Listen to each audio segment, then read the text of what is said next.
Ini kelihatannya baru pulang umroh, ya dok? Iya Dari dok, alhamdulillah dok. Ar-Rahman Suara agak Medika terasa. dan Klinik Ar-Rahman Galuh Mas Kerawang. Kebetulan beliau adalah owner dari dua klinik ini, dan kalau tidak salah Klinik Ar-Rahman Medika Kerawang ini salah satu perwakilan dari Kerawang di klinik berprestasi di Jawa Barat tahun 2019 dok, kalau tidak salah ya. Ya betul dok, 2019 dok. Beliau juga di sebetulnya bisnisnya banyak nih teman-teman semuanya, dan dokter Ya, di konstruksi juga dan di ayam juga. Jadi baru serius kayaknya baru-baru ini ngurusin kliniknya dok ya. Lebih banyak ngurusin konstruksinya kayaknya dulu. Sekarang bisa dibilang dokter trainer ya. Gitu teman-teman. Oke, langsung saja Dokter Sigit, silakan memperkenalkan diri dan kita simak bareng-bareng teman-teman ini terkait keuangan. Bagaimana sih mengelola keuangan di klinik, apalagi dengan tantangan di 2024 yang sebentar lagi kita akan masuki. Silakan Dokter Sigit. baik, Dokter Yusuf, terima kasih. Assalamualaikum warahmatullahi wabarakatuh. Waalaikumsalam warahmatullahi wabarakatuh. Selamat malam, Waalaikumsalam warahmatullahi wabarakatuh. selamat malam Bapak-bapak, Ibu-ibu. Perkenalkan, saya Sigit Arianto. Kebetulan saya tinggal di Karawang. Jadi hampir 2 minggu yang lalu dok Yusuf ya, saya dikontak Dokter Yusuf untuk apa dok, berbagi sharing mungkin ya dok ya. Sebetulnya saya juga tidak terlalu expert di dalam keuangan ya. Kebetulan memang kita lebih banyak diskusi saja ya, diskusi dan berbagi pengalaman lah.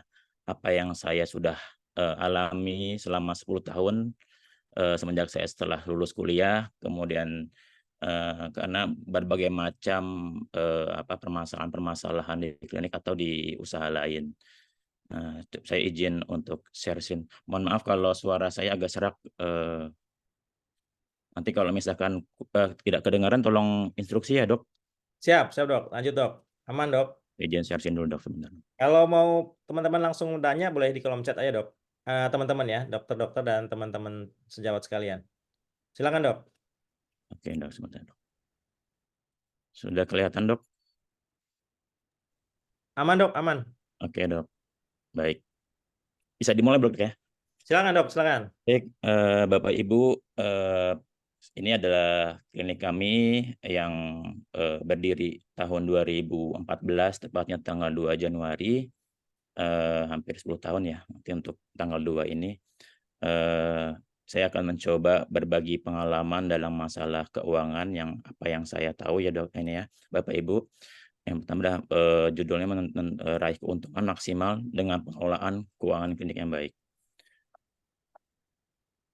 Jadi ini CV saya. Yang pertama, saya dari Kedokteran Universitas Yarsi, angkatan 2006. Kemudian tahun 2020 saat Covid saya mengambil S2 di SBM ITB, ngambil MBA. Kenapa saya nggak ngambil Mars? Karena mungkin pertimbangan saya MBA itu lebih luas ilmunya dibanding Mars. Karena Mars itu kan fokus kepada rumah sakit saja atau fasilitas klinik ya. Tapi kenapa saya ambil MBA karena mungkin saya nggak tahu kalau di Mars mungkin hampir sama sebetulnya, ada marketing segala macam. Tapi menurut saya MBA itu lebih luas dan lebih kompleks juga sih. Gitu. Ini pengalaman saya. Jadi tahun 2014 saya mendirikan klinik itu Klinik Ar-Rahman Medika. Kemudian 2018 membuka cabang untuk Klinik Ar-Rahman Galuh Mas, masih di Karawang juga. Kemudian tahun 2015 saya membantu perusahaan di keluarga saya lebih tepatnya sih, bagian bisnis development di bidang konstruksi, juga ekspedisi, dan juga SPBU dan pengembangan ayam dan minimarket. Ini saya bikin 4 outline-nya, ada definisi, problem dan solution dan conclusion. Nah, sebelum Bapak Ibu lebih jelas, lebih detail, saya akan mengetahui dulu bahwa pentingnya keuangan atau manajemen keuangan lebih tepatnya di klinik.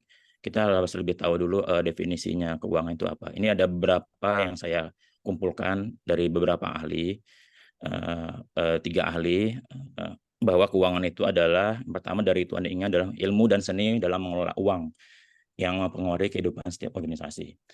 Terus ada ahli yang lain dari Grastenberg adalah manajemen keuangan adalah bisa didefinisikan secara bagaimana perusahaan memperoleh modal berupa uang, terus bagaimana cara menggunakan uang tersebut. Kemudian mereka bagaimana cara mendistribusikannya. Ahli lain menyebutkan bahwa kegiatan operasional dalam bisnis yang bertanggung jawab untuk mendapatkan dan memanfaatkan uang yang ada secara efektif sesuai dengan kebutuhan operasional yang efisien. Jadi intinya bahwa keuangan itu berhubungan dengan uang dan uang. Seperti itu. Nah ini, jadi saya sebetulnya saya menyimpulkan beberapa masalah. Sebenarnya ada masalah banyak dibanding ini. Cuma saya lebih mengkelompokkan 4 kelompok masalah pengelolaan keuangan klinik. Mengapa mungkin Bapak Ibu yang punya klinik atau sebagai manajer di klinik selama ini apakah kliniknya untung atau tidak? Nah inilah itu. Jadi kita harus tahu masalahnya masing-masing. Yang pertama itu adalah tarif pelayanan yang tidak sesuai.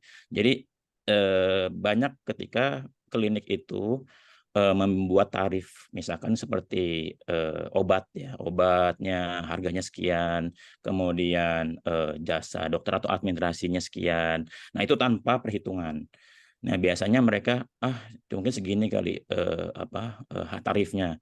Nah itu menjadi masalah karena ke depannya, karena mungkin bagi pasien dengan biaya murah itu mereka happy, tapi ketika jangka menengah klinik akan merasakan gitu kenapa kok tidak ada uang lagi atau tidak ada uang yang bisa didapatkan gitu misalnya. Nah itu akan menjadi rugi untuk klinik. Itu yang pertama. Yang kedua adalah pembukuan yang tidak jelas. Nah, ini banyak sekali mau baik itu klinik ataupun usaha lain, ini pembukuannya tidak teratur atau tidak baik. Kenapa? Karena pengeluaran atau pendapatan itu tidak dicatat sama sekali, ataupun ada yang keselip. Nah, seperti itu. Jadi misalkan Bapak Ibu ada misalkan ada pengeluaran di klinik, misalkan contohnya kayak pengeluaran listrik aja lah, misalkan pulsa ya. Nah, itu kan harus dicatat juga gitu. Ada buktinya dicatat, Pengeluaran apapun sekecil apapun harus dicatat. Baik itu berupa kwitansi atau bon, nota apapun itu harus dicatat dan buktinya harus ada. Nah, pendapatan juga sama. Pendapatan dari mana? Ya dari struk-struk yang kita punya kan, misalkan kalau orang di apotek misalnya kita kan beli obat kan ada struk. Nah, struk itu kan bisa ada 2 rangkap atau 3 rangkap. Satu untuk pasien atau satu lagi buat apotek atau klinik. Nah, itu harus dikumpulkan dan dicatat. Itu pentingnya gitu. Yang ketiga adalah rendahnya return of investment atau ROI. Jadi ini sebetulnya lebih kepada Bapak Ibu yang merintis klinik atau yang punya klinik itu atau apotek ya. Jadi ya misalkan lagi iseng gitu ya, kapan sih misalkan atau klinik saya itu untung atau enggak ya, apotek saya untung atau enggak, ini bisa dihitung secara ya kalau Bapak Ibu lagi watong luang bisa seperti ini hitungannya. Jadi net profit atau untung bersihnya setelah dikeluarin pengeluaran yang lain ya, dibagi modal atau investasi dikali 100%. Nah ini berupa persentase ya. Misalnya Bapak Ibu profitnya 5 juta gitu dalam sebulan. Kemudian investasi atau modalnya di sebulan itu 20 juta. Nah, itu tinggal kali aja 25%. Nah, misalkan positif di atas 5 atau 10% itu bagus. Tapi kalau di bawah 5% itu kurang bagus. Itu patokannya aja. Nah, kemudian yang terakhir adalah ketika Bapak Ibu memiliki usaha atau klinik atau apotek, otomatis kan tidak mungkin hanya diam di tempat saja ya. Jadi pastinya ingin ada peningkatan dari sisi pendapatan, kemudian ya salah satunya caranya dengan pengembangan sarana prasanasnya, misalkan penambahan pelayanan. Nah, ini juga tidak optimal kalau misalnya Bapak Ibu pembukuannya tidak jelas atau keuangannya tidak jelas, ngambang. Nah, ini paling penting adalah uang pribadi dan bisnis itu masih digabung. Nah, ini banyak sekali yang terjadi di lapangan.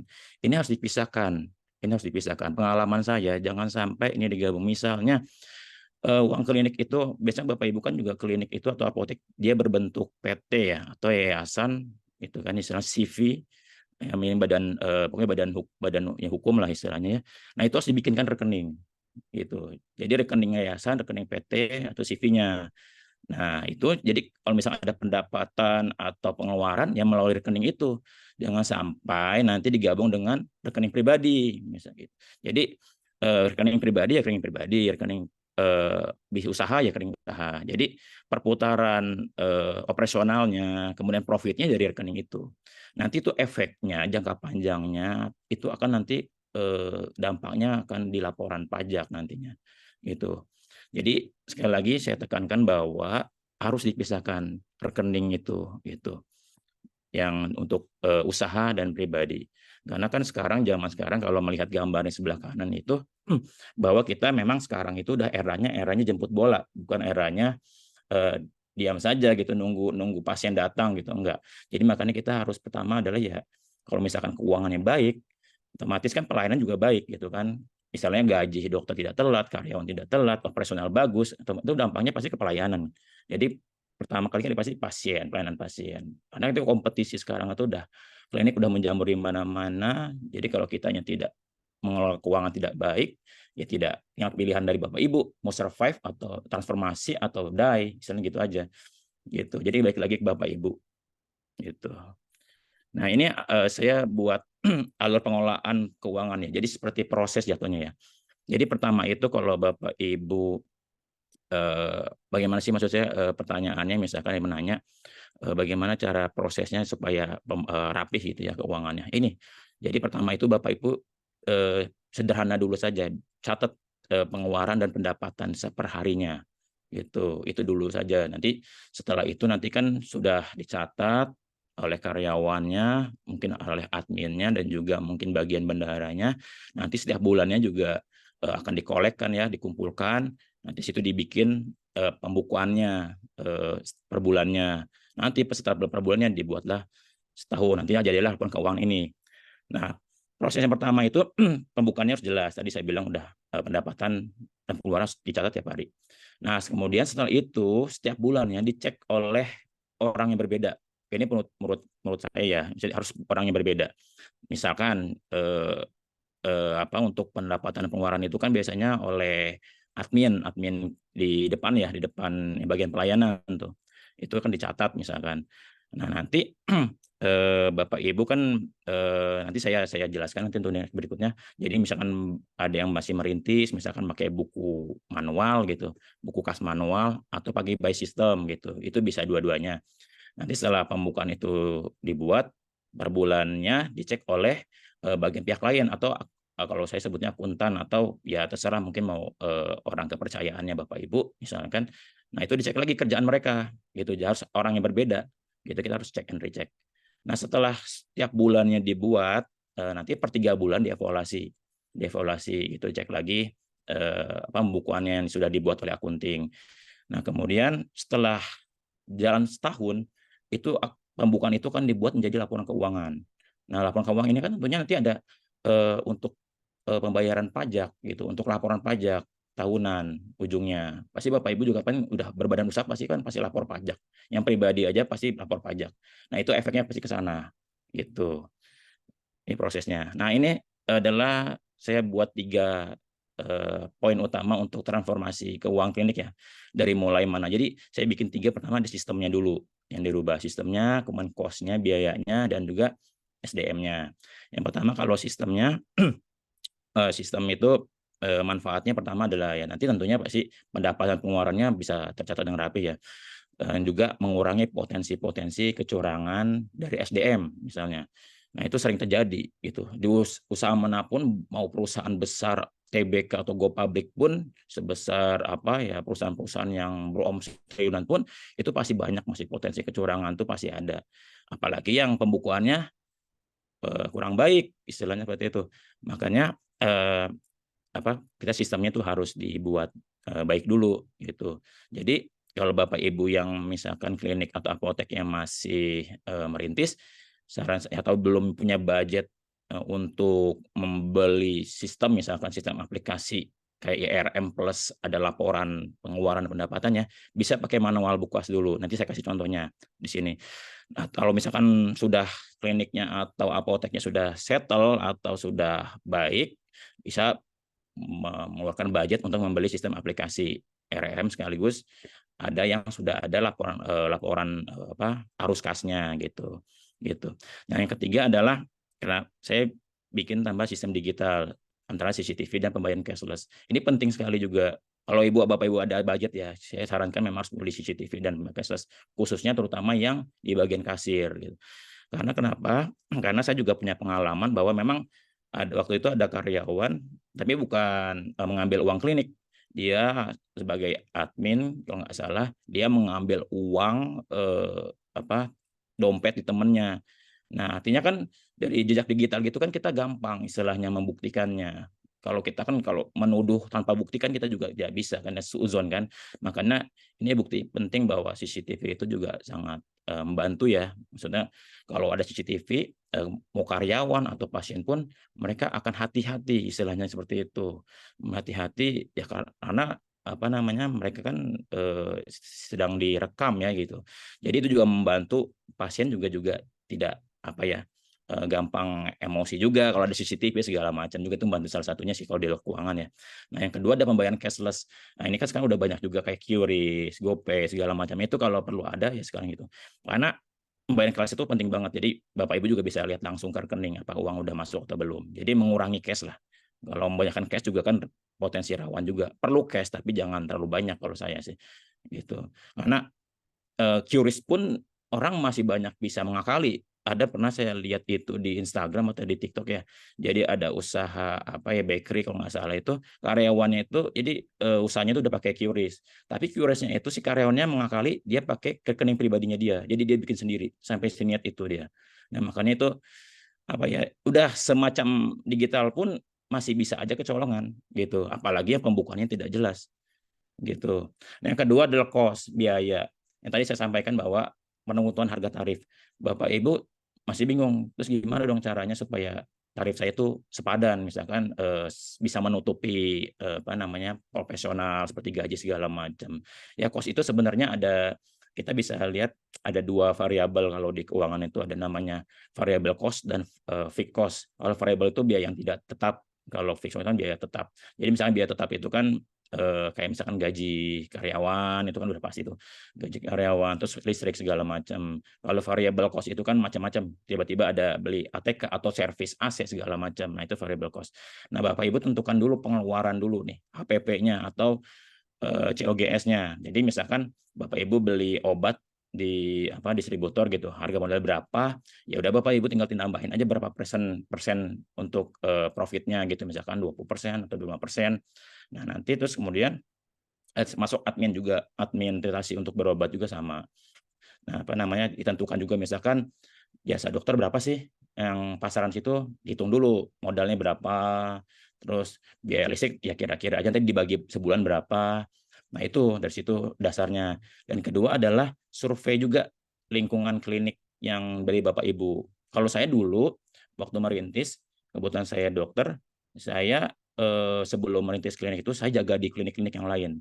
Jadi saya waktu jaga di klinik-klinik lain itu saya bukan mencuri ya, ya izin juga ke yang punyanya bahwa saya minta itu dong apa namanya harga-harga dokter, harga tindakan segala macam saya minta. Tapi nggak cuma satu klinik, di beberapa klinik saya minta semua, saya bandingin satu klinik yang lain, oh ternyata segini nih pasarannya Kerawang misalnya gitu. Ya udah, jadi kita nanti tinggal bandingin dari ngeluarin modal itu, kira-kira jangan sampai terlalu ketinggian juga gitu kan. Nanti kan pasti pasien tuh kadang-kadang suka dikit-dikit suka bandingkan mahal atau segala macam. Nah itu jangan satu mahal juga, jangan terlalu rendah juga. Jadi kita ambil persentasenya ya yang wajar lah gitu untuk ambil profitnya gitu. Yang ketiga untuk rekrut akuntan sebenarnya opsional SDM-nya. Jadi kenapa saya bilang akuntan itu kan dia masalah pembukuan ini kan nanti untuk laporan keuangan itu agak rumit ya. Jadi apa untuk membuat laporan keuangan itu memang ahlinya itu di accounting atau akuntan. Nah, Bapak Ibu kalau misalkan tidak punya budget bisa menggunakan SMA akuntansi ada atau jangan sampai yang D3 nggak usah lah D3 S1. Kalau punya budget mungkin bisa S1. Yang SMK pun cukup sebenarnya asal dia juga udah bisa punya basic buat bikin apa mengerti pembukuan, mengerti laporan keuangan itu udah cukup sih. Itu membantu banget istilahnya. Atau misalkan nggak SMK pun yang biasa pun ya mungkin Bapak Ibu trainingin segala macam lah, trainingin apa ke konsultan mungkin seperti itulah kalau misalkan ini. Karena sangat membantu banget buat Bapak Ibu untuk laporan keuangan. Nah, ini contoh kas manualnya. Yang samping kiri saya ini jadi buku kas manual. Jadi pengeluaran atau itu dimasukin ke buku ini gitu. Ataupun kalau nggak usah buku di Excel atau di komputer. Nah, contoh seperti ini nih, ada kas masuk misalkan ya. Ini saya kasih contoh aja. Ada kas masuk 5 juta. Debit itu masuknya pemasukan ya, kalau kredit itu pengeluaran. Kalau di akuntansi itu beda. Jadi kalau debit itu pemasukan, kalau kredit itu pengeluaran. Jadi seperti ini nanti, ini dalam waktu anggaplah 1 bulan, nanti kan kelihatan nih di totalnya kas masuknya sekian, pengeluaran sekian, ada sisa saldo. Nah, sisa saldo ini tergantung Bapak Ibu mau dimasukkan jadi kas untuk bulan berikutnya atau mau diambil nanti. Berarti untuk kalau misalnya mau diambil bulan berikutnya, Bapak Ibu harus mengeluarkan kas lagi, tambahan kasnya lagi. Kurang lebih seperti itu. Ini yang manual ya. Jadi kalau misalkan masih pengen yang tidak sistem ya pakai manual seperti ini cukup. Nah, ini yang sudah sistem. Apa namanya? Kebetulan kita pakai Medisi juga. Bukan promosi ya, Dokter Yusuf ya. Nggak ada Mas Manto kan ya. Jadi Aman-aman dok, nggak ada aman Mas ya. Manto. Jadi saya agak cerewet ke Mas Manto untuk Medisi ini. Kenapa? Memang di samping Medisi ini memang khusus untuk ERM ya. Sekarang kan udah wajib untuk ERM ya, terutama untuk yang BPJS.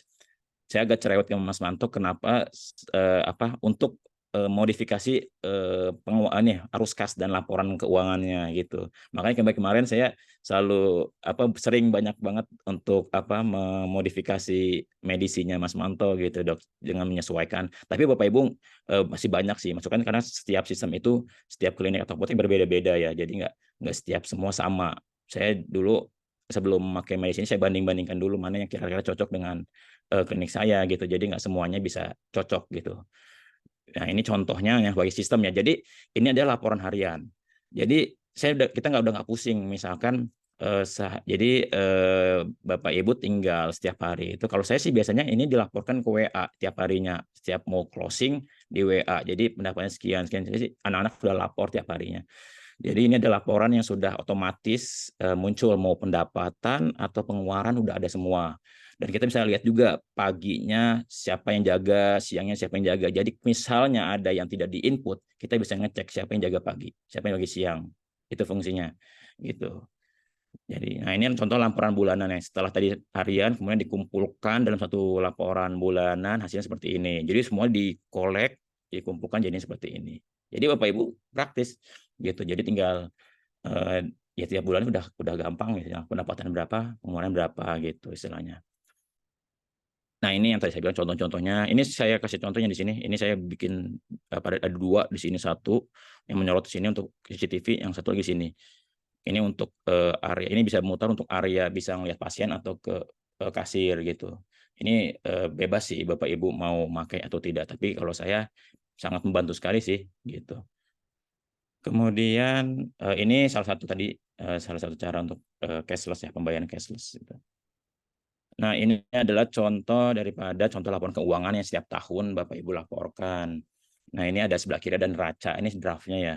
Yang sebelah kanan itu laba rugi. Jadi ini dalam 1 tahun ya, 12 bulan akan dibuat seperti ini oleh akunting biasanya. Nah, ini contohnya fungsi daripada kalau kita pembukanya udah bagus ya. Jadi ini contoh aja misalkan ada penjualan mobil gitu ya. Jadi bisa lihat nih trennya, kenapa omset saya kok turun gitu loh di bulan-bulan ini gitu. Jadi mungkin saja bulan-bulan itu misalkan April, Mei sedang lebaran, otomatis pasiennya turun gitu kan pada mudik atau pas lagi bulan puasa gitu. Nah, mungkin bisa jadi seperti itu atau yang lainnya gitu. Jadi bisa melihatlah jadi tren-tren seperti ini. Jadi kita bisa analisis bahwa setahun ini kita tuh sebenarnya untung apa enggak sih klinik itu. Jangan-jangan selama ini menurut kita untung, tahunya uangnya nggak ada. Nah itu, kita nggak bisa, harus pakai data kan, seperti itu.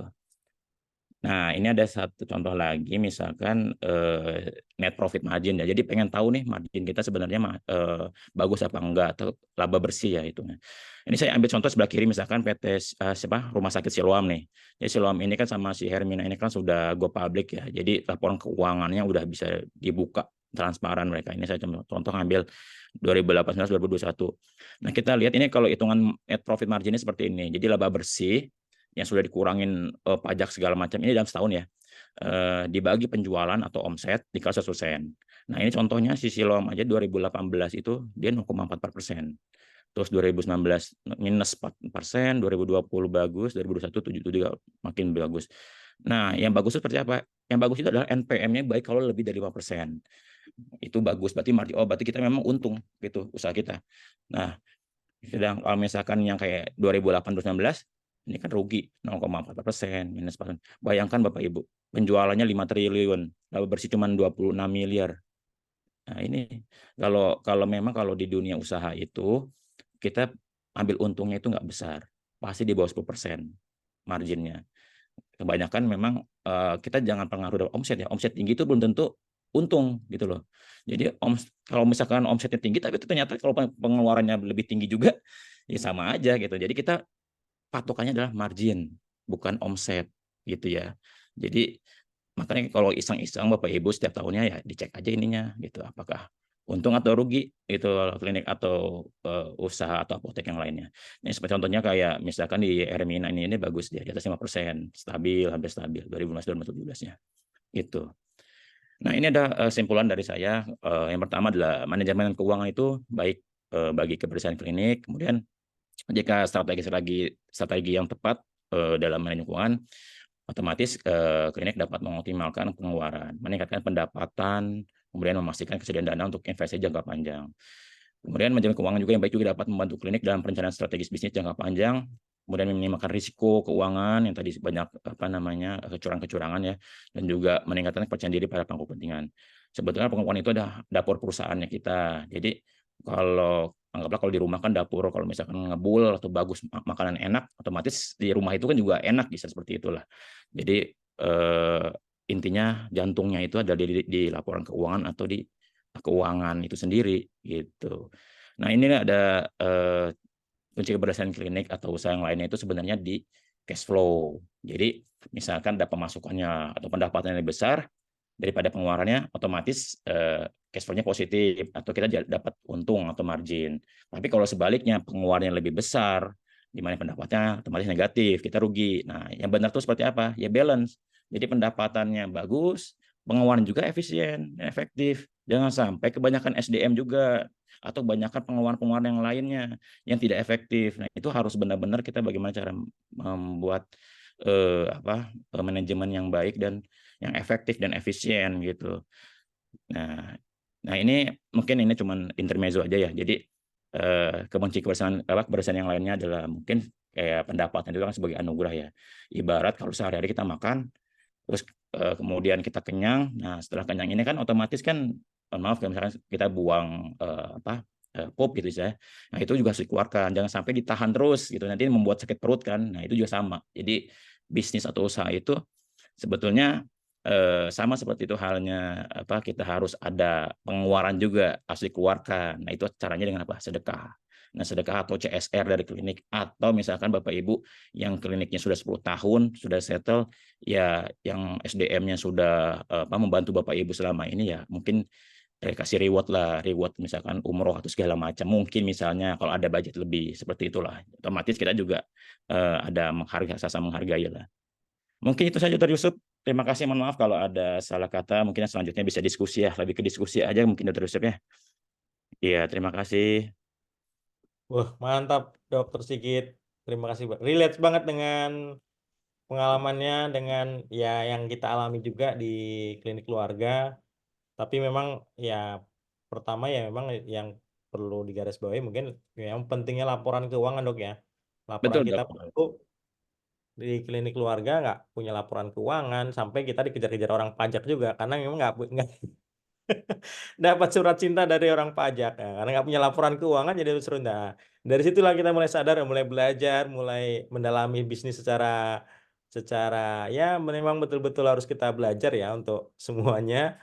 Ya akhirnya sadar bahwa perlu laporan keuangan, perlu juga pisah antara uang pribadi mana, mana uang perusahaan, dan jadi bisa kita tahu bahwa perkembangan klinik kita ini sejauh mana. Nah, butuhnya data tadi disampaikan sama Dokter Sigit untuk strategi dan segala macam. Oke, makasih Dokter Sigit atas pencerahannya. Ini sudah ada satu pertanyaan nih Dok yang masuk dari Teh Yuli. Izin minum dulu, Dok ya. Oh boleh Dok, boleh minum dulu Dok. Ini sambil saya bacakan pertanyaannya ya Dok. Izin bertanya dari Yuli dari Klinik dan Apotek Derma. Izin bertanya mengenai uang pribadi dan bisnis yang masih bersatu nih dok. Nah, sama juga dengan saya tadi dok. Dulu, langkahnya atau tips agar kedua komponen itu terpisah harus bagaimana ya dok? Karena kendala yang terjadi di lapangan, pemasukan perusahaan masih mengcover pengeluaran pribadi. Oh, berarti ini masih jadi satu nih dok antara keuangan pribadi dan keuangan klinik. Di lapangan pemasukan perusahaan masih mengcover ya. Jadi masih kayaknya ownernya belum, masih duit pribadinya masih di cover. Gitu dok, mungkin pertanyaan dok. Silakan Oke dok. dok, langsung jawab dok ya. Ya, langsung aja dok. Tadi dari Mbak Yuli atau dokter Yuli? Dari Teh Yuli kayaknya Oh dok. Teh Yuli, oke. Ya, Klinik Derma. jadi Teh Yuli, kalau saran saya sebaik dari sekarang harus dipisahkan. Caranya pertama tadi misal pasti Teh Yuli juga apa klinik dan apotek sudah berbadan hukum kan ya, PT atau CV ataupun yayasan kan.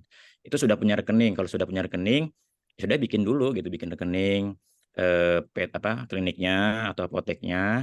Nah, nanti kalau misalnya untuk selanjutnya udah dari situ saja, maksudnya apa namanya pengeluaran dan pendapatannya harus dipisahkan. Pokoknya sudah harus dari sekarang itu harus sudah masing-masing itu rekening itu terpisah dong, nggak bisa kalau misalkan kita masih digabung. Kapan saatnya kalau misalnya kita pengen ambil duit dari itu, ketika kita sudah profit baru bisa ngambil dari apa namanya usaha kita.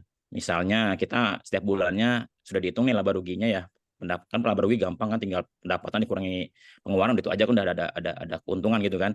Nah, itu bisa diambil untuk pribadi. Setelah itu boleh ke rekening pribadi. Tapi selama itu untuk operasional itu tidak boleh. Nanti itu akan kacau ke depannya dan itu nanti tidak jelas. Jadi otomatis Bapak Ibu nggak tahu selama ini berarti bekerja ya nggak tahu hasilnya apa untung atau rugi gitu usahanya. Seperti itu, Dok.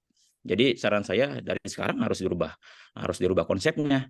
Bikin rekening dulu untuk yang klinik dan apoteknya gitu. Dan nanti misalkan dimulai dari awal, misalkan apa namanya kita modal dulu lah untuk operasional, misalkan bulan itu mau operasional berapa sih, misalkan 50 juta, ya udah dimodalin dulu tuh klinik apoteknya 50 juta di rekening itu, nanti diputar dari situ aja gitu dok. Itu jawaban saya dari sana.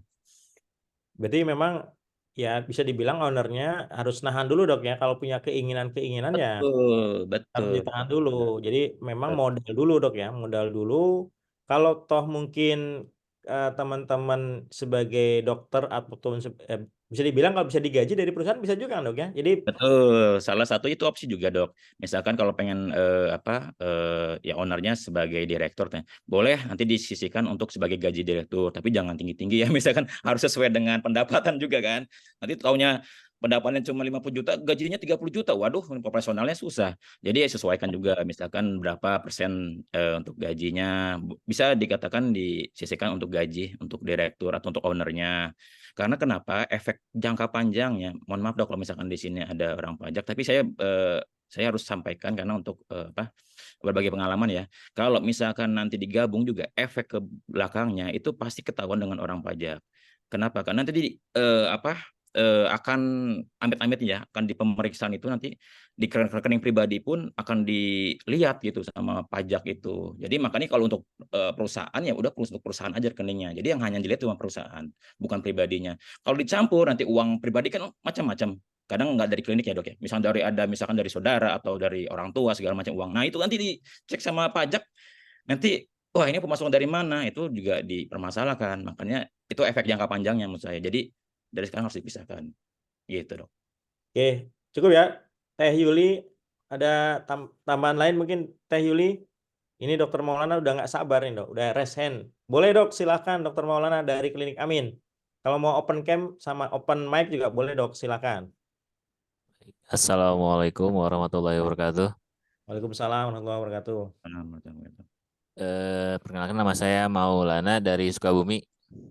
Izin Dokter Sigit bertanya dok. Iya dok. Perbedaan return ROE return on equity sama ROI return on investment itu apa ya bedanya dok? Itu yang pertama. Satu. Yang kedua dok, eh, lebih penting mana profit sama OCF, dan dari laporan keuangan bisa tahu mana curang, dari lapor akuntan ini berbuat curang atau kebocoran atau stoknya gitu dok dari profit OCF atau itu dok di laporan keuangan misalkan akuntan sama finance kan bisa aja main-main gitu dok. Nah, Mm-mm. kita sebagai business owner, founder atau owner bagaimana ini laporan keuangan dimanipulasi gitu dok. Iya, Gitu terima kasih. iya dok. Oke, Dok. Langsung aja, Dok.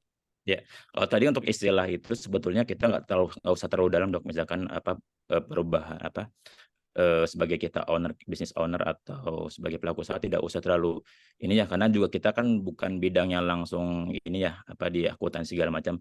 Biasanya ROI itu biasanya ROI itu apa net profit margin segala macam itu lebih ke banyak orang akuntan sih gitu. Cuman kita lebih fokusnya tadi saya bilang tadi cukup ke net margin tadi saya sampaikan itu. Jadi sebenarnya ROI itu kalau misalkan lagi iseng-iseng aja dok, misalkan lagi saya pengen tahu nih, saya pengen investasi misalkan di usaha yang lain gitu, misalnya untuk klinik ini sekian ya, oh ternyata ROI-nya bagus, ya udah cukup situ. Jadi nggak usah menurut saya dok ya, maksudnya nggak usah melihatnya karena pusing dok kalau ngelihat akuntansi banyak. Jadi ada ROI, wah istilahnya mungkin dokter Yusuf juga tahu ya di MM ya. Jadi waduh, saya sendiri juga nggak begitu apel dok jujur aja misalkan untuk jenis-jenis itu, karena saya lihat cuman yang fokus kepada bahwa untung nggak sih sebetulnya usaha kita selama ini ya dari net profit margin aja gitu dok.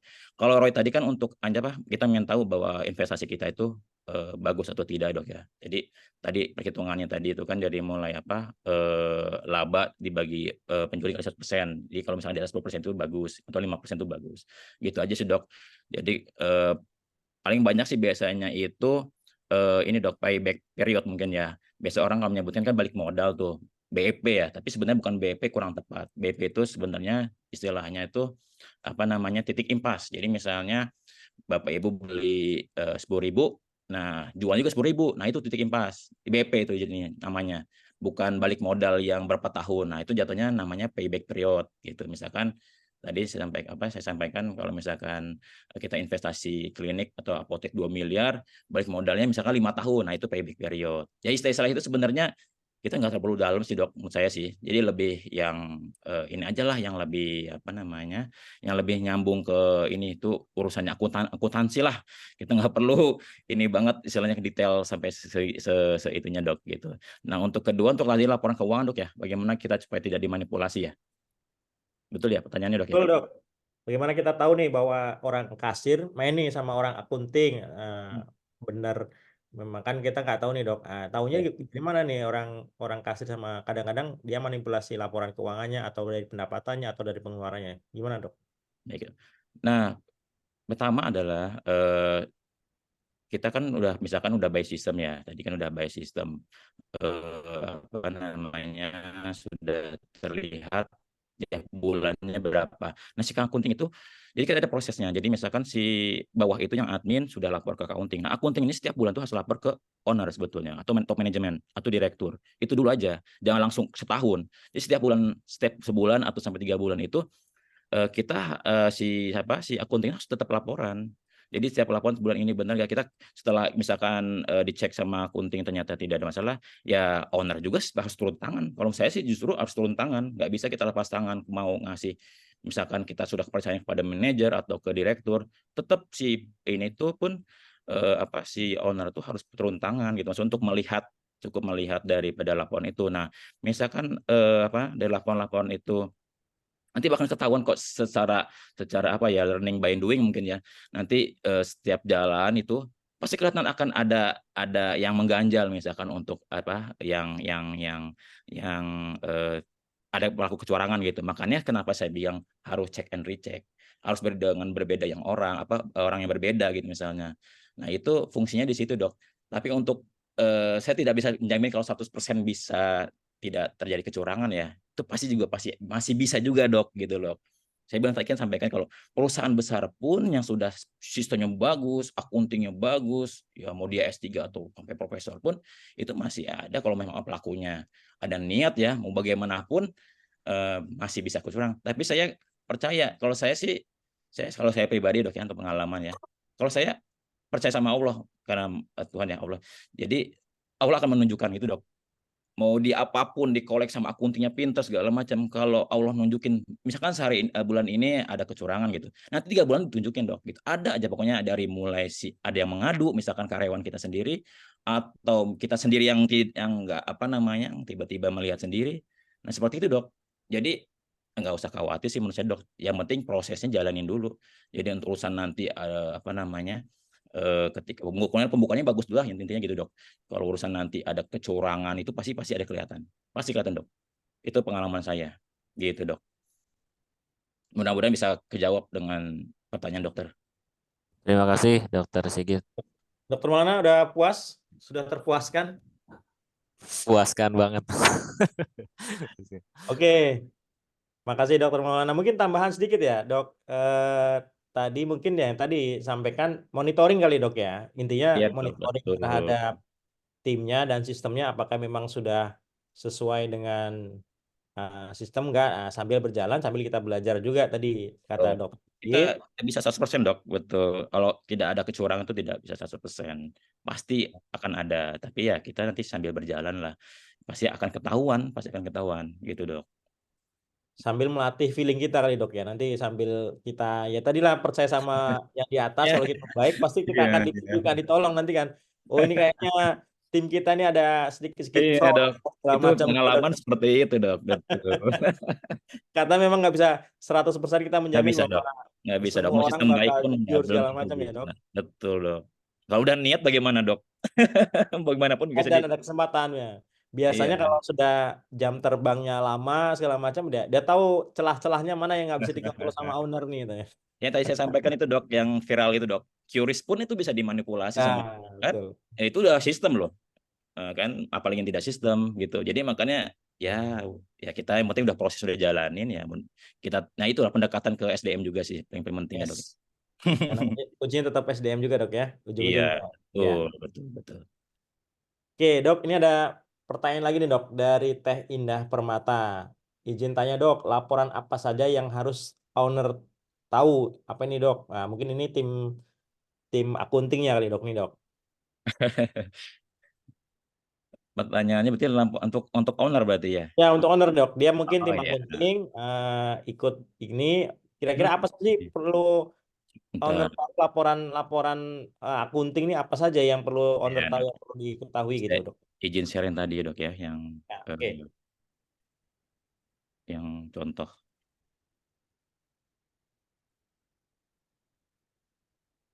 Nah, ini dok ya, ini untuk yang draft laporan keuangan. Jadi biasanya accounting itu bikin seperti ini setiap tahunnya. Jadi kita cukup lihat, tidak usah lihat semuanya, cukup dari pendapatan, kemudian pengeluaran secara total juga. Nanti kalau misalkan dari sini kelihatannya ada rincian-rincian ya, ada pengeluaran tuh, ada gaji segala macam. Nah, ini juga bisa dibandingin, misalkan gaji sebulan tuh berapa sih rata-rata, misalkan si akunting bikin setahun itu 3 juta lah misalkan gitu. 3 juta nanti tinggal dibagi 12 aja tiap bulannya, nanti dicek lagi ke pembukaan yang di sistem, seperti itu aja dok. Jadi lebih pada ini dulu apa namanya secara umum aja, total pendapatan total, kemudian ada apa total harga ini HPP, total beban, pendapatan total beban, kemudian sudah laba bersih gitu. Ini cukup sih dok. Jadi cuma total pengeluaran sama udah nggak usah yang lain, nggak usah diurusin karyawan saja gitu. Kalaupun mau iseng ya cek aja gaji gitu. Kalau listrik telepon internet sih kayaknya nggak mungkin lah bisa dimanipulasi. Ini pun Ya. Ya pengalaman juga ya dok. Misalkan adalah bukan di klinik ya, maksudnya misalkan kwitansi pun itu bisa dibikin sendiri, di up harganya itu banyak seperti itu. Jadi maka saya bilang tadi tidak bisa 100% kita sampai menghilangkan kecurangan itu, tapi kan kita meminimalisir supaya tidak terjadi kecurangan-kecurangan yang lebih besar gitu dok. Apalagi pembukuannya tidak jelas, itu potensinya pasti gede banget. Jadi cukup ini aja pendapatan, kemudian total beban, dan kemudian laba bersih kita berapa sih setahun. Itu nanti setelah itu kan bisa lihat ya ini, lihat aja trennya gitu. Kini kita itu gimana sih setahun tuh kembangannya seperti apa, apakah bulan-bulan tertentu ini kenapa kok turun gitu, kenapa kok naik gitu, oh ternyata musim sakit gitu misalkan, yang kenapa turun, oh musim lebaran misalkan, atau musim liburan. Seperti itu sih dok jawaban saya dok. Oke, Teh Indah mungkin sudah cukup ya? Atau ada yang mau ditanya lagi? Nggak tahu nih, Teh Indah dari klinik apa nih mungkin ya? Ini ada, oh cukup ya. Ini dok, ada dari Dokter Ana dari klinik Anandita keluarga. Dokter, punten izin bertanya untuk perencanaan keuangan sarana prasarana klinik, baiknya kita menyisihkan berapa persen dari keuangan klinik dalam 1 bulan ya dok? Atau baiknya seperti apa? Karena pengalaman dari akreditasi kemarin, jadi tiba-tiba sarprasnya harus kayak Roro Jonggrang. Oh ini, jadi dalam 1 malam semuanya harus tersedia karena kebutuhan akreditasi ini dok. Ya Silakan dok. dok. Ini masalah Ya perencanaan begini dok. dokter Ana ya. Ya dok, kalau misalnya untuk istilahnya untuk apa ya, budget kali ya, untuk tabungan kali ya, untuk tabungan bisnis pengembangan kali ya. Kalau sebetulnya untuk persentasenya tidak terpaku sih dok. Itu balik lagi ke masing-masing manajemen. Cuman rata-rata biasanya itu di bawah 10%.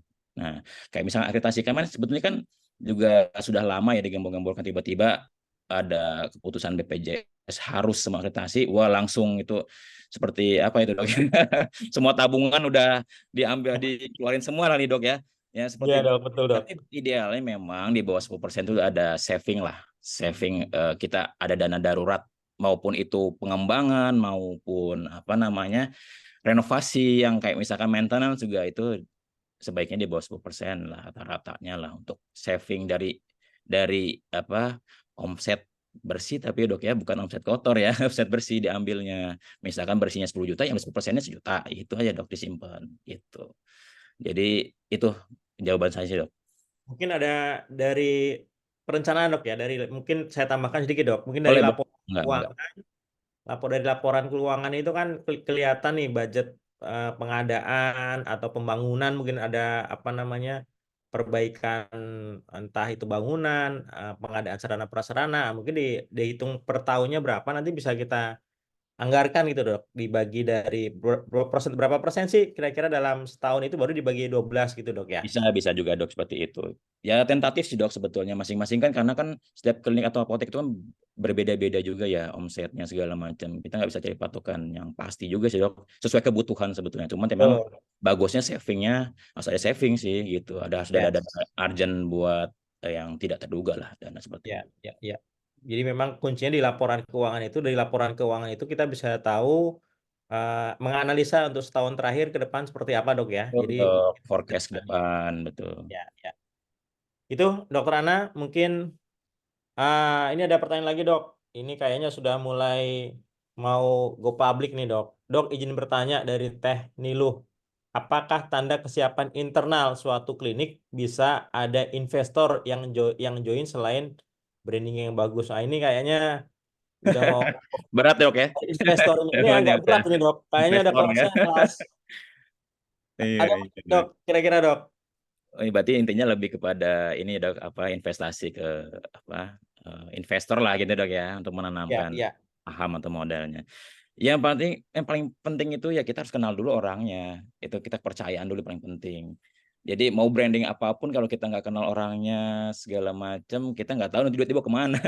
Jadi intinya kepercayaan dulu. Kita tahu kenal orang ini seperti apa. Bahkan kita nggak, saudara sendiri pun kalau misalkan kita sudah kenal pun belum tentu dia bisa apa namanya bisa dikasih kepercayaan. Jadi sebenarnya apa namanya dok ya, kalau saya pribadi sih memang harus dilihat karakter orangnya dulu yang si punya usaha itu gitu dok, karakter orangnya seperti apa. Dan itu juga tidak bisa instan. Kita lihat dulu prosesnya dia seperti apa, bagaimana usahanya dia berkembang atau enggak. Oh ternyata kita kira potensinya bagus, ya kalau kita berani ya udah gitu. Terus yang kedua, kalau misalkan udah yakin, bikin payung hukum ke notaris gitu. Jadi buat pegangan kita, kalau ada jaminan gitu bahwa kalau misalkan ada apa-apa, kita ada pegangan, ada ada inilah patokan untuk supaya tidak ke depannya gimana-gimana dok sama si yang punya usaha itu. Gitu dok. Mungkin maksudnya dokter Nilu ini dok. Dari dia mencari investor kali dok. Jadi Oh, supaya investor, balikan berarti ya dok ya, ya bukan. kebalikan dok. Supaya Oke, investor itu baik. mau dia Sorry. gabung, apakah kira-kira kesiapan internal dari mungkin dari sisi keuangan kali ya? Oh, Dari sudah sisi pasti dok. keuangan apa yang kira-kira selain Ya, mungkin laporan keuangan yang rapih mungkin dok ya?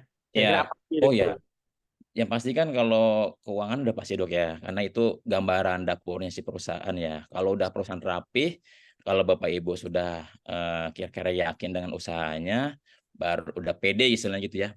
Terus kemudian mempresentasikan usahanya ke investor, ya monggo silakan gitu. Tapi ya tadi mungkin Dokter Yusuf lebih expert lah, SDM-nya, marketing segala macamnya, mungkin udah harus lebih bagus juga gitu selain laporan keuangannya. Itu udah pasti kalau laporan keuangan sih. Pokoknya bikin dulu pondasinya dulu bagus dari laporan keuangannya, terus ternyata profit terus-terusan setiap tahun misalkan ininya baru bisa berani ke mencari investor. Tapi kalau laporan keuangannya jelek, ada minusnya, orang juga malas untuk investasi gitu istilahnya. Jadi benahi dulu sistem internalnya tadi, mulai dari sisi keuangan, kemudian marketing, terus kemudian SDM, manajemennya sudah baik. Kalau keuangan itu otomatis lah dok. Jadi istilahnya itu kan dia terakhir ya sebetulnya ya.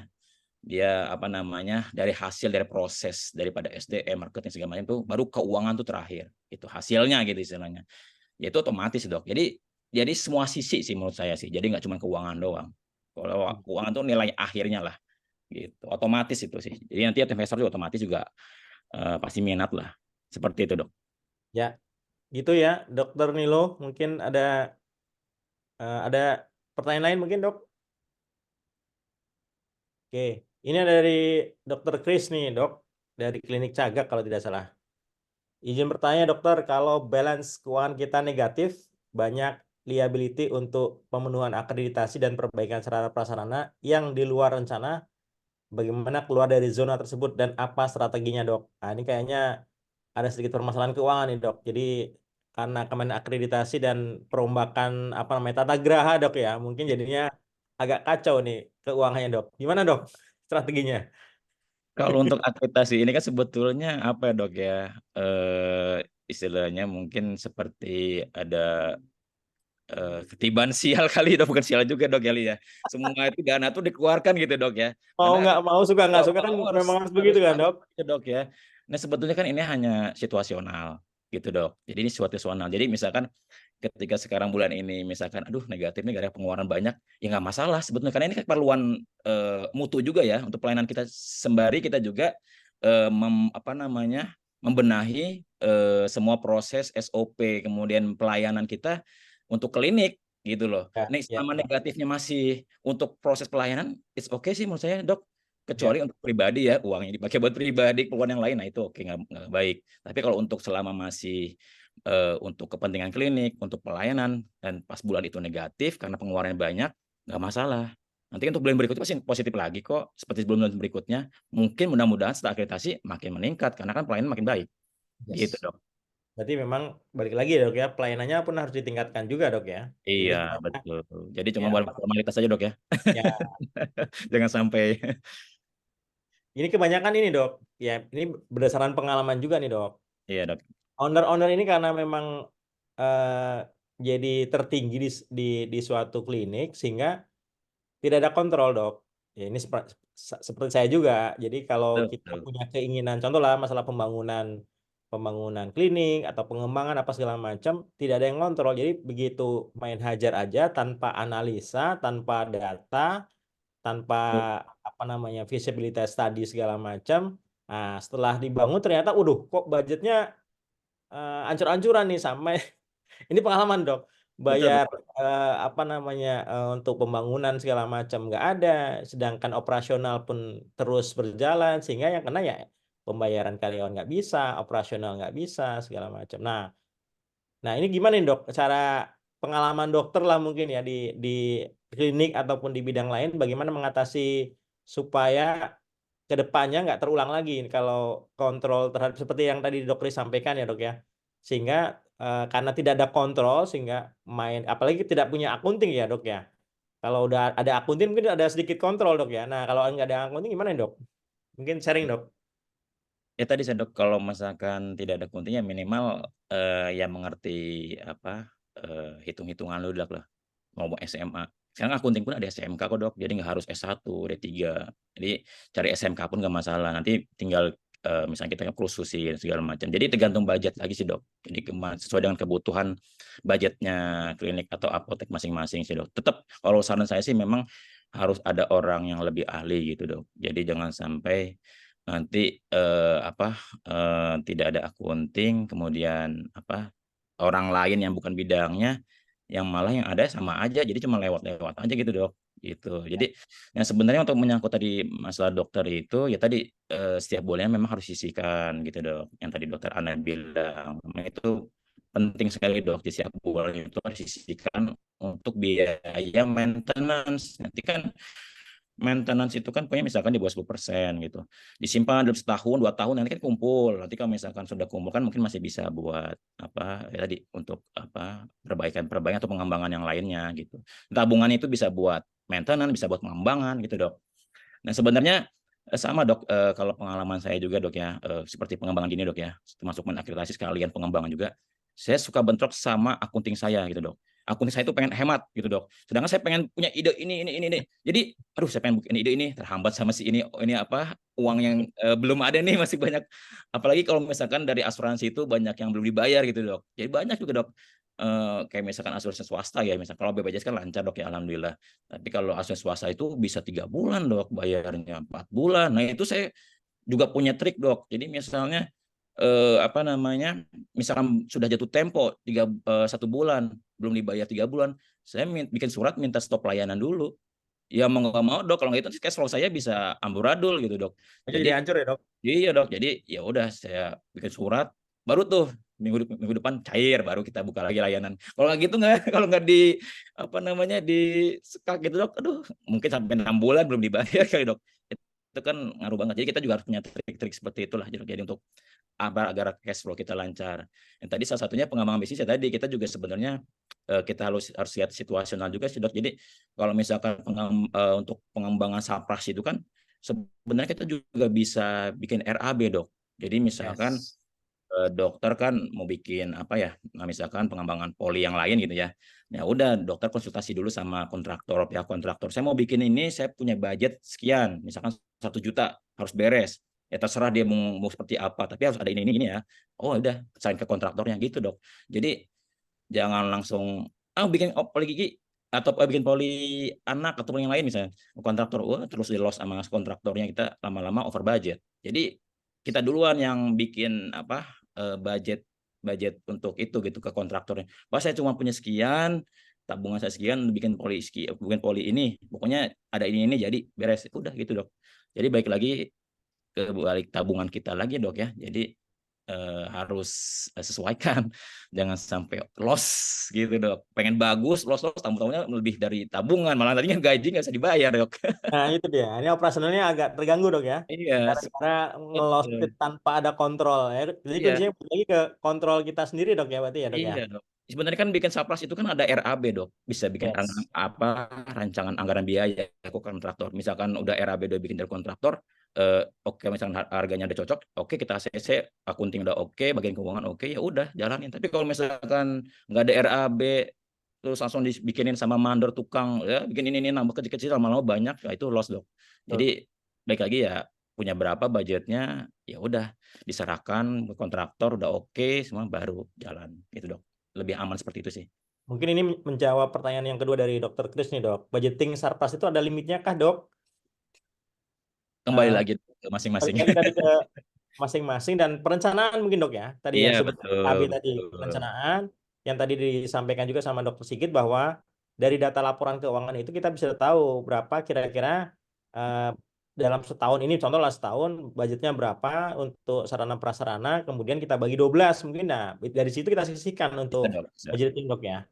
Jadi memang kuncinya di data, di laporan keuangan dan perencanaan. Dari data itu kita bisa tahu perencanaan untuk ke depan, baik itu pengeluaran maupun kira-kira apa saja sih layanan yang mungkin menjadi topnya di klinik kita mungkin dok ya. Yang topnya klinik kita itulah yang kita jaga supaya tetap bisa dibilang dapurnya terus ngebul terus gitu kan dok ya. Ya betul dok. Jadi lebih simpelnya mungkin gini dok, untuk saving itu ya kalau saya sih lebih tiap bulan dok ya. Jadi misalkan tiap bulan udah saving berapa persen dari margin atau bersihnya itu. Jadi kalau nunggu setahun kan kelamaan dok. Bisa juga memang kalau misalkan udah istilahnya bisa juga setahun juga bisa. Tapi kalau saya lebih simpelnya ya tiap bulan disisihkan gitu. Jadi lama-lama aja setahun kan kelihatan seperti itu dok. Jadi ya di bawah 10% sih kalau menurut saya sih untuk saving, untuk tabungan, untuk pengembangan seperti itu sih dok. Kalau saya tiap bulan biasanya dok, gitu. Dok, ini menyangkut dengan tadi juga dok, dengan ya, pertanyaan sedikit, mungkin bisa sharing-sharing dok, terkait kadang-kadang kan kita kan Boleh dok.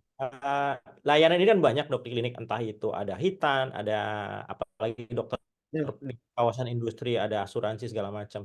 Betul, dok. Nah, kira-kira ada nggak kira-kira untuk, kalau tadi kan kita lihat kira contoh nih layanan Kitan, contoh di saya nih dok, layanan Kitan ini di saya ini sebetulnya nggak begitu rame dok, walaupun ini musim liburan biasanya kan rame nih dok. Betul, Tapi kita betul. udah buka nih, udah buka. Sedangkan kita sudah beli alat, sudah beli apa namanya, kalau kita pakai klaim nih dok ya. Nah, tapi itu nggak mandek kan dok, nggak muter. Apakah kita memang bisa kita teruskan? Cuma kalau ditutup sayang. Cuma kalau dibuka ini duitnya nggak muter, alat klaimnya segala macam. Nah, kira-kira ada tips nggak dok? Kira-kira untuk eh, mana layanan, apakah kita butuh kita tutup saja layanan itu, ataukah memang kita jalan terus tapi dengan seperti apa dok strateginya? Untuk kalau orang bilang kan, oh pakai Pareto nih, jadi kita buka yang 20% yang menghasilkan untuk menghasilkan yang 80% gitu dok. Kalau Nah, saya, mungkin ada pengalaman iya dok dok. sedikit. Kalau saya sih lebih kepada survei dulu sih dok ya. Kalau pengalaman saya, kita soalnya membagi pengalaman. Kalau saya survei dulu ke pasien-pasien itu, bentuk kuesioner apa yang mau mereka inginkan, kebutuhan apa yang ada di klinik kita itu. Misalkan mau ada spesialis itu persentasenya, terus kemudian ada lagi apa namanya fisioterapi, atau ada lagi segala macam-macam gitu dok. Nah dari situ nanti kan kita paling tahu tuh persentase paling tinggi apa. Nah, jadi balik lagi kebutuhan di klinik kita atau pasien kita itu, dok. Jadi kan setiap apa namanya, setiap daerah itu beda-beda ya. Yes. Ada teman saya juga sama, jadi dia fokus ke klinik hitan tuh. Wah, terus pokoknya update-nya itu postnya klinik hitan terus, yang sunat-sunat tuh. Nah, ada juga yang lain misalkan persalinan gitu, dok. Nah, itu balik lagi apa sih sebetulnya kebutuhan dari pasien itu di klinik kita itu loh, gitu, dok. Jadi saya mah lebih kepada eh, lebih survei sih dok ke pasien sendiri gitu dok. Dalam sebulan kita kasih kuesioner berapa misalkan satu hari berapa pasien gitu dok, kasih kuesioner apa sih yang diinginkan, pelayanan apa sih yang diinginkan pasien ke klinik Ar-Rahman misalnya gitu dok. Nah seperti itu, misalkan ada spesialis ya udah berarti oh ternyata spesialis nih, nanti setelah itu kita pertimbang lagi nih nanti efeknya seperti apa spesialis ini, apakah nanti kita bisa profit atau enggak, ya itu kita nanti harus hitung-hitungan lagi gitu dok. Jadi kan apakah ada uang duduknya spesialis atau bagaimana gitu. Terus nanti apakah pasiennya ada yang banyak sekarang BPJS kan nggak bisa dok ya. Jadi kalau klinik pertama kan nggak bisa tuh ke spesialis langsung kan. Dia Ya, harus utama. utama atau rumah sakit. Nah seperti itu kan pasti ada tantangan dok gitu. Yes, yes, Jadi yes. nanti ya learning by doing sih jatuhnya seperti itu dok. Jadi pertama pasti harus diriset dulu. Kalau saya sih lebih ke survei dulu kebutuhannya si pasien gitu. Kalau misalkan dokter udah hitan, misalkan udah investasi modal segala macam, ya ke marketingnya aja dok. Kalau saran saya sih lebih dipromomen atau jemput bola lagi dok. Jangan nunggu bola. Kalau saya lebih jemput bola kalau seperti itu. Udah terus post terus dok. Sekarang kan banyak Instagram atau misalnya post terus aja dok. Atau nanti ke misalkan ke apa ke rekan-rekan dokter lain atau ke yang lain, ke lingkungan lain, ke RT misalnya kita juga kerjasama dengan RT. Ini ada apa kitan gratis dulu nih. Pertama kita nggak apa-apa itin dulu dok. Kita bikin kitan gratis dulu, nanti buat promosi. Nanti selanjutnya kan bisa Yes. berbayar. Kayak gitu sih dok.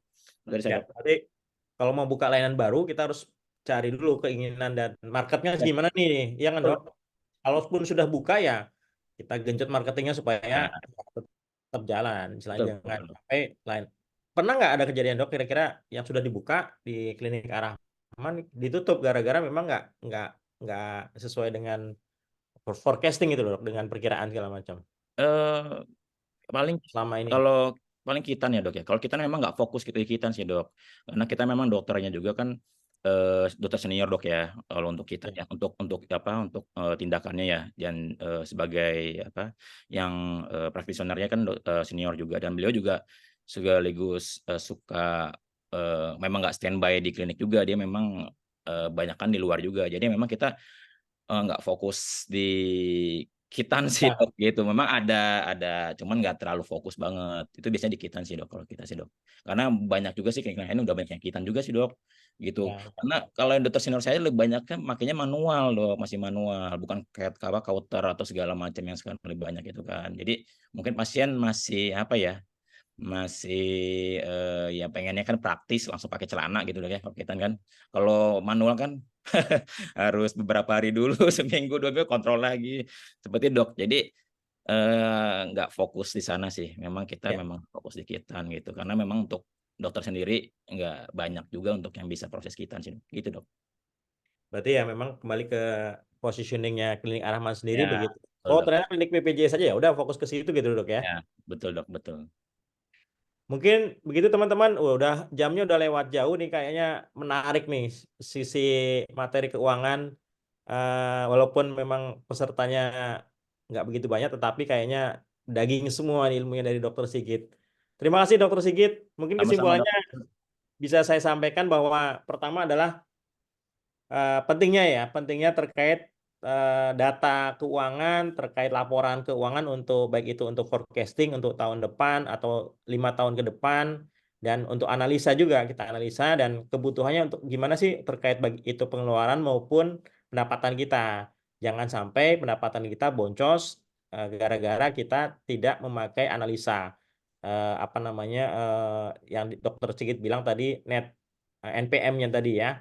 Yang kedua, kemudian monitoring tadi, terkait monitoring terhadap tim kita maupun sistem yang ada di kita. Jangan sampai walaupun kita sudah percaya sama tim kita, namanya juga ada di situ kalau kalau Bang apa namanya bilang di situ ada walaupun tidak ada niat tetapi ada kesempatan mungkin saja ada fraud dari tim kita.